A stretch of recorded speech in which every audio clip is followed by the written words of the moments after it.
ዊሊያም ዩሪ እና ሮጀር ፊሸር የሃርቫርድ ኔጎሽዬተር ናቸው። እናም አንድ ላይ የጻፉት መጽሐፍ ጌቲንግ ቱ የስ በቅርቡ ይህንን መጽሐፍ አንብቤ ነበር። እናም ዛሬ ሼር ላደርጋችሁ የመጽሐፉን ኪ ሌሰን ያልኳቸውን ይዤላችሁ መጥቻለሁ። ኔጎሽዬሽን ስንል ወይንም ደግሞ ስምምነት ስንል ነገሮችን ስፕሊት ማድረግ ወይንም ደግሞ 50-50 አይደለም። ወይም ያንቺ ሐሳብ ወይንም ደግሞ የኔ ሐሳብ፣ ያንተ መንገድ ወይንም የኔ መንገድ ወይም የአሸናፊነት መንገድ የምንለው አይደለም። ማንም ተሸናፊ ማንም አሸናፊ የለም በስምምነት ወቅት። ምንም ጊዜ ድርድር ስንል ነገሮችን ማሸነፍ ነው ብላችሁ ከተረዳችሁ የዚህን መጽሐፍ ፖይንት ሉዝ አድርጋችሁታል። ስለዚህ አሁን ስምምነት ታዲያ ምንድነው ልትሉኝ ትችላላችሁ። እስቲ በምሳሌ ላስረዳችሁ። ሁለት ሰዎች አሉና እነዛ ሁለት ሰዎች ላይብራሪ ውስጥ ናቸው። እናም አንደኛው በጣም ፍሬሽ ኤር ፈልጎ መስኮቱ እንዲከፈትለት ጠየቀ። አንደኛው ደግሞ መስኮቱ እንዲከፈት ፈቃደኛ አልነበረም። ምክንያቱም ጠረጴዛው ላይ የነበሩትን ፔፐሮች እንዳለው ንፋስ ብሎ እያረገበት ስለሚቸገር መስኮቱ ዝግ እንዲሆን ነበር የፈለገው። አንደኛው ግን በጣም ፍሬሽ ኤር ፈልጎ ነበር። ታዲያ እነዚህን ሰዎች እንዴት ነው የምታስማሟቸው? እንዴት ነው የምታደራድሯቸው? ወይንስ ግማሹን መስኮት ትከፍቱታላችሁ ወይንስ ግማሹን ትዘጉታላችሁ? ምንድነው የምታረጉት? በዚህም ወቅት ላይብራሪስቶቹ አንድ መላ ዘየዱ።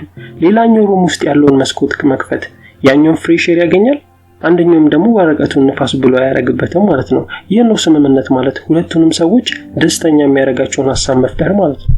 እስቲ ሌላ ደግሞ ምሳሌ እንመልከት። ሁለት ሰዎች አሉ እና እነዚህ ሁለት ሰዎች አንድን ኬክ ሼር ማድረግ ፈለጉ። እንዴት ነው ያንን ኬክ ሼር ማድረግ ያለባቸው?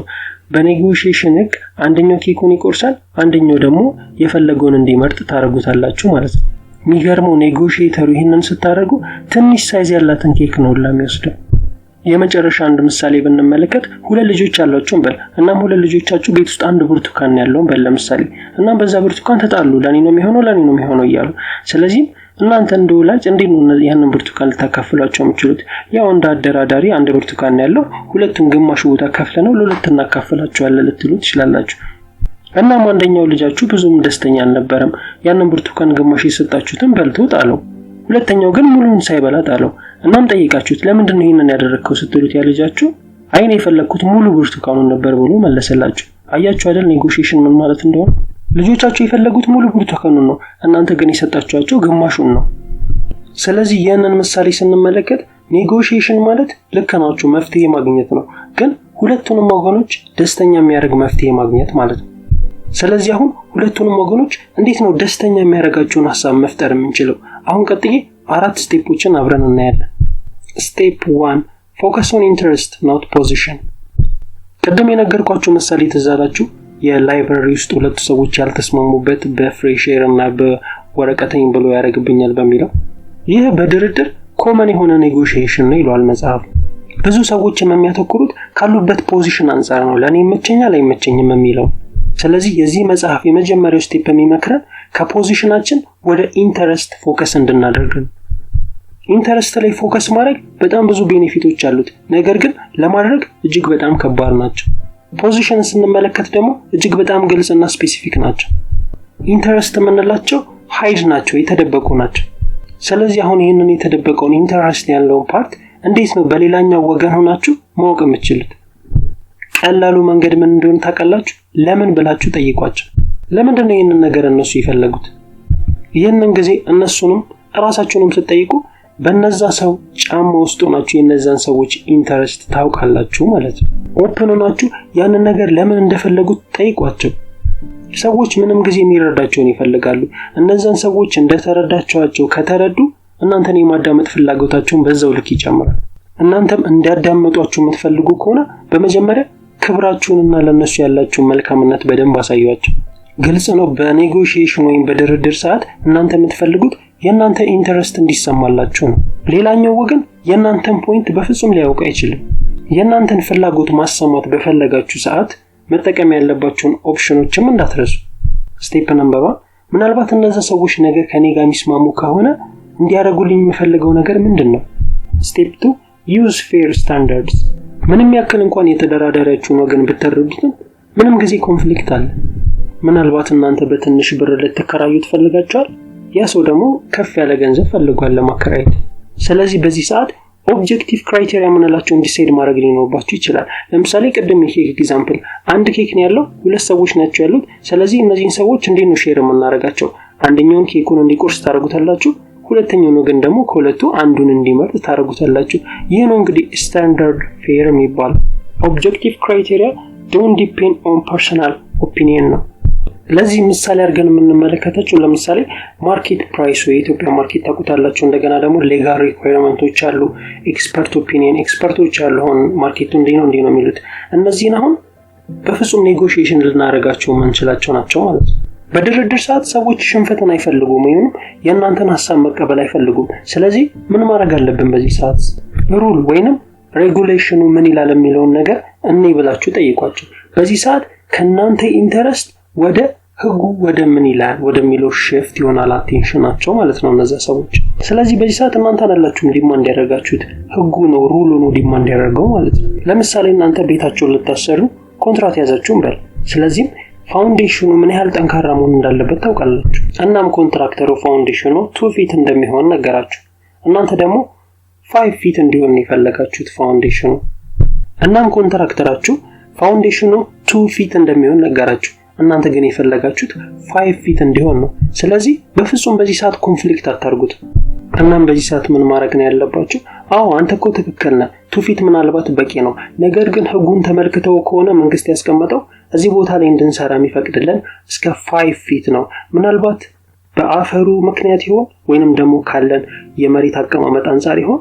ምን ትመክረኛለህ ብላችሁ ጠይቁት። በዚህ ሰዓት በምትደራደሩበት ሰዓት ላይ እናንተ የምትፈልጉትን በመጀመሪያ ስፔሲፊክ አድርጉና የምትፈልጉትን አላማ በመጀመሪያም ግልጽ አድርጉት።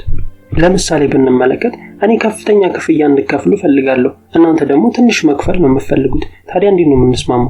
ስለዚህ በዚህ ሰዓት እንዴት ነው ፌር ስታንዳርድን መፍጠር የምንችለው? በዚህ ሰዓት ምንድነው ማድረግ ያለብን? ኢንተረስታችንን ወደ ጎል መቀየር ነው። ስቴፕ 3 ኢንቨንት ኦፕሽን ፎር ሚቹዋል ጌን። ይህንን ደግሞ ቀደም በነገርኳችሁ ምሳሌ ሁለት ልጆች በተጣሉበት አንድ ብርቱካን እንመለስ። ብርቱካኑን 50-50 ስታካፍላችሁ ለነዛ ልጆች ሁለቱም ደስተኛ አልነበሩም። ምክንያቱም ሁለቱም ልጆች የፈለጉት ሙሉ ብርቱካኑን ስለነበረ ማለት ነው። ይህ ሲናሪዮ እንግዲህ የሚያሳየን ኢንቨንቲንግ ኦፕሽን ሚቹዋል ጌን ሃይላይት ነው ማለት ነው። ስለዚህ እንዴት ነው ክሬቲቭ ሶሉሽንን መፍጠር የምንችለው? ለዚህ ሶሉሽን ለመፍጠር አንደኛው ፍሪ ቶክን ወይም ኤክስቼንጅ አይዲያ ነው። ሐሳብን በነፃነት ሼር መደራረግ ነው የመጀመሪያው ሐሳብ። በፍጹም እነዛን ሰዎች ጀጅ አታርጓቸው፣ አዳምጧቸው ምን ለማለት እንደፈለጉ። ለብሬን ስቶርሚንግ እንዲረዳችሁ ፓርቲሲፔት የሚያደርጉ ሰዎችን ምረጡ፣ ኢንቫይሮንመንታቸውን ቀይሩ። ከዛም በኋላ ፐርፐዙን ዲፋይን ማድረግ ጀምሩ። ከብሬን ስቶርም በኋላ ፕሮሚስ አይዲያ ነው የምትሉትን ነገር ጀምሩ። ሁሉም ሰው የተለያየ አይዲያ ነው ያለው። ሁላችንም ችግር በገጠመን ሰዓት ያንን ነገር እንዴት ስምምነት መፍጠር እንደምንችል ምን መርጥበት መንገድ የሁላችንም የተለያየ ነው። ይህ ልዩነት ነው ታዲያ ወደ መፍትሄ የሚወስደን፣ ወደ አንድ አይዲያ የሚወስደን ማለት ነው። አስታወሳችሁት የብርቱካኑን ምሳሌ? ሁለቱም ልጆች የፈለጉት ሙሉ ፓርቱን ነበር፣ ሙሉ ኦሬንጁን ነበር። የነዚህ ሁለት ልጆች ችግር ሁለቱም ሙሉ ብርቱካኑን መፈለግ ነበር ችግራቸው። ይህ ችግራቸው ነው እንግዲህ ወደ መፍትሄ እንዲሄዱ ያደረጋቸው። ስቴፕ ነምበር 4 ላይ የምናየው separate the people from the problem ነው። ምንም ጊዜ ኔጎሺዬሽን ወይንም ድርድር በመጀመሩበት ሰዓት በመጀመሪያ ቪዥዋል አድርጉ። ምንድነው ቪዥዋል የምታደርጉት መሰላችሁ? በመጀመሪያ ራሳችሁን ሁለት እንደሆናችሁ አስቡ። አንደኛው ፓርታችሁ ያ ሰው ናችሁ፣ አንደኛው ደግሞ እናንተ የምትፈልጉት ሐሳብ ናችሁ ማለት ነው። እናም ከዛ በኋላ የመጀመሪያው እናንተ የምትመርጡት ሰው ያ ሰው እንደሆነ አስቡ። ሁለተኛው ሰው ደግሞ የእናንተ ሐሳብ እንደሆነ አስቡ። በመጀመሪያ የዛን ሰው ሐሳብ አስቀድማችሁ ለመመልከት ወይንም ቪዥዋል ለማድረግ ሞክሩ። የዛን ሰው ሐሳብ መጀመሪያ ማስቀደም ማለት ተሸነፋችሁ ማለት አይደለም። የዛን ሰው ሐሳብ መጀመሪያ ስታስቀድሙ ችግሩን ቶሎ ለመረዳት ያ ሰው በምን አይነት መልኩ ያንን ነገር እንደተመለከተው ቶሎ ለማወቅ ስለሚረዳችሁ ነው። ኔጎሺዬት ስታደርጉ መጠየቅ ያለባችሁ ጥያቄ ለዛ ሰው ሐሳብ አቴንሽን ሰጥቻለሁ ብላችሁ መጀመሪያ ራሳችሁን ጠይቁ። ምክንያቱም እናንተ ለዛ ሰው አቴንሽን ካልሰጣችሁት ያ ሰው በፍጹም ሊሰጣችሁ አይችልም። ሳሰጡ መቀበልን አታስቡ። ሁሉም ሰው የየራሱ አመለካከት አለው። ሁላችንም ዓለምን የምናይበት መንገድ የተለያየ ነው። መርሳት የሌለባችሁ ነገር የምትደራደሩት ከዛ ሰው ችግር ጋር አይደለም። መፍራትና መከፋት ድርድራችሁን ብሎክ ነው የሚያደርግባችሁ። የእናንተ ፐርሰፕሽን የእናንተ ወገን ነው። ምናልባት እናንተ ከዛ ሰው ጋር በትክክል ኮሚኒኬት አላረጋችሁም ይሆናል የምትፈልጉትን ቃላት መርጣችሁ። የሰዎችን ችግር ፕሪቨንት ለማድረግ ዋነኛውና ምርጡ መንገድ ከዛ ሰው ጋር ያላችሁን ግንኙነት መገንባት ነው። ግንኙነት መገንባት ለምን መሰላችሁ የሚጠቅማችሁ? በመጀመሪያ ከስትሬንጀር ጋር የምታደርጉት ኔጎሺዬሽን እና ከምታውቁት ሰው ጋር የምታደርጉት ኔጎሺዬሽን እጅግ በጣም የተለያዩ ናቸው። ከስትሬንጀር ጋር የምታደርጉት ኔጎሺዬሽን ያን ሰው አታውቁትም። እንዴት ነው ታዲያ ከዛ ሰው ጋር ኮሚኒኬት ማድረግ የምትችሉት መግባባት የምትችሉት? ከምታውቁት ሰው ጋር ግን ከሆነ ከዛ ሰው ጋር ያላችሁ ኔጎሺዬሽን እጅግ በጣም የቀለለ መሆን ይችላል ማለት ነው። ምክንያቱም ያ ሰው የሚያስደስተው፣ የሚያስከፋው፣ የሚያናድደው ነገር በግልጽ እናንተ በደንብ ስለምታውቋቸው ማለት ነው። ስለዚህ ኔጎሺዬት ማድረግ ከምትፈልጉት ሰው ጋር ያላችሁን ቻት በደንብ አጠናክሩ። ከዛ ሰው ጋር ኮሚኒኬት ማድረጋችሁን ቀጥሉ። የሚወደውና የሚጠላውን ነገርም መለየት ጀምሩ። አሁን በዚህ ሰዓት የተለያዩ ጥያቄ ሊኖራችሁ ይችላል። እስካሁን የነገርከን እነዚህ 4 ስቴፖች ጥሩ ናቸው፣ ነገር ግን ያ ሰው በዚህ ነገር ፌር ባይሆንስ የሚል ጥያቄ ሊኖራችሁ ይችላል። ለምሳሌ ምናልባት እነዛ ሰዎች ደርቲ የሚባሉ ታክቲኮችንስ ቢጠቀሙ፣ ምናልባትም እኮ አሁን ካወራናቸው እኛ ከነዚህ ከ4 ስቴፖች እነሱ ሞር ፓወርፉል ቢሆኑስ፣ እኛንም ደግሞ አታክ ለማድረግ የተለያዩ መንገድ ቢኖራቸውስ? ምናልባት እንደዚህ አይነት ሐሳቦች ካላችሁ እስቲ እነዚህን ነገሮች ደግሞ በደንብ እስቲ ዲቴል እንመልከታቸው። ሰዎች ምናልባት እስቲ ደርቲ ታክቲክ ቢኖራቸው ምንድነው ማድረግ ያለብን? ለምሳሌ ሰዎች ይዋሻሉ። ይህ አንደኛው ደርቲ ታክቲካቸው ነው። እነዚህን ታክቲኮች ሪኮግናይዝ በማድረግ እነዛን ሰዎች ኒውትራላይዝ ማድረግ ትችላላችሁ። እንዴት? በዚህ ጊዜ አንተ ያነሳው ሐሳብ ጥሩ ሐሳብ አለው፣ እንደገና ደግሞ መጥፎ ሐሳብ አለው በሏቸው። በዚህ ጊዜ ሰዎች እንደዋሻችሁ ያወቃችሁባቸው የመሰላችሁ ሰዓት ላይ በጣም ይደነግጣሉ። ስለዚህ እናንተም ማጣት አይፈልጉም። ጥያቄ መጠየቅ ማለት የኔጎሺዬሽኑ መጨረሻ ነው ማለት አይደለም። ሁሉ ጊዜም ጥያቄ ስትጠይቁ በፍጹም እነዛን ሰዎች እንዳትቃወሟቸው። ሁሉ ጊዜም መቆም ያለባችሁ የነዛን ሰዎች ፕሮብሌም ነው እንጂ እነዛን ሰዎች በፍጹም እንዳትቃወሟቸው። ለምሳሌ ብዙ ሰዓት እኮ ፀሐይ ላይ አስቆምከኝ ከምትሉት ነገር ይልቅ ፀሐዩ እየረበሸችኝ ነው፣ ምናልባት በስኬጁል ሌላ ጊዜ መነጋገር እንችላለን በሏቸው። ምናልባት ያ ሰው በዚህ ሐሳብ ደስተኛ ማይሆን ከሆነ ባትናን ተጠቀሙ። ባትና ማለት ቤስት አልተርናቲቭ ቱ ኔጎሺዬት አርጊውመንት ማለት ነው። እስቲ ለምሳሌ አስቡት፣ እናንተ ለቀጠር ሄዳችሁ ከዛም በኋላ ቢሮ ውስጥ ሲገቡ ማንንም ሰው የለም የሚቀጠር ወይንም ሌላ የሚያመለክት ኢንተርቪው የሚደረግ ሰው የለም፣ እናንተ ብቻ ናችሁ ያላችሁት። ምንድነው የምታስቡት? አስቡት ከነዛ ሰዎች ጋር በዋጋ ለመደራደር ምን ያህል እንደሚከብዳችሁ። በሌላ ደግሞ እስቲ መልኩ አስቡት፣ አንድ ስራ ኢንተርቪው ሄዳችሁ በጣም ብዙ ኢንተርቪው የሚደረግ ሰው ነው ያለው፣ ምን ያህል ኮምፈርት ደግሞ እንደሚሰማችሁ እዛ ቦታ ላይ አስቡት። ኔጎሺዬሽን በተመሳሳይ ልክ እንደዚህ ነው የሚሰራው። ቀለል ብሏችሁ ወይንም ደግሞ ያንን ነገር ልታደርጉት እንደምትችሉት አምናችሁ የምታደርጉት ኔጎሺዬሽን ሁልጊዜም ስኬታማ ነው፣ ከባድ ከሆነባችሁ ከኢንተርቪው አንፃር ይልቅ ማለት ነው። ሁልጊዜም ባትና ያልኳችሁን ዲቨሎፕ ማድረግ እንዳትረሱ። ይህንን ባትና ያልኳችሁን ሁልጊዜ ፕራክቲስ ማድረግ ያለባችሁ ከስምምነት በፊት መሆኑንም ሁልጊዜ እንዳትረሱ። አይ ችግር የለውም በመጀመሪያ ልደራደርና ከዛ በኋላ ይሄ ባትና ያልከውን ነገር እስቲ መለከተዋለሁ ካላችሁ አይንን ጨፍኖ እንደመራመድ ማለት ነው። እስቲ አሁን ደግሞ አንድ ታሪክ ልንገራችሁና ይህን ቪዲዮ እናጠቃልለዋለን። በ1964 ነው አንድ የአሜሪካ አባት የ12 ዓመት ልጁን ይዞ ሃይ ፓርክ ለንደን ውስጥ ይጫወታል። እናም በሚጫወቱበት ሰዓት ሰዎች ቁጭ ብለው ይመለከቷቸው ነበር። እናም አንድ ሰው ጠጋ አለና ይቅርታ ላለፉት 15 ደቂቃዎች ቁጭ ብዬ ስመለከታችሁ ነበር፣ እናም ማን አሸነፈ ብሎ ጠየቃቸው።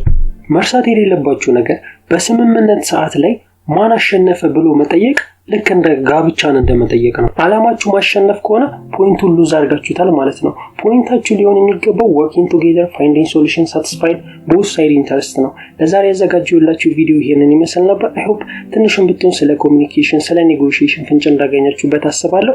እንደዚህ አይነት ቪዲዮ የምትፈልጉ ከሆነ ፕሌሊስት ላይ ቼክ ማድረግ እንዳትረሱ። አመሰግናለሁ።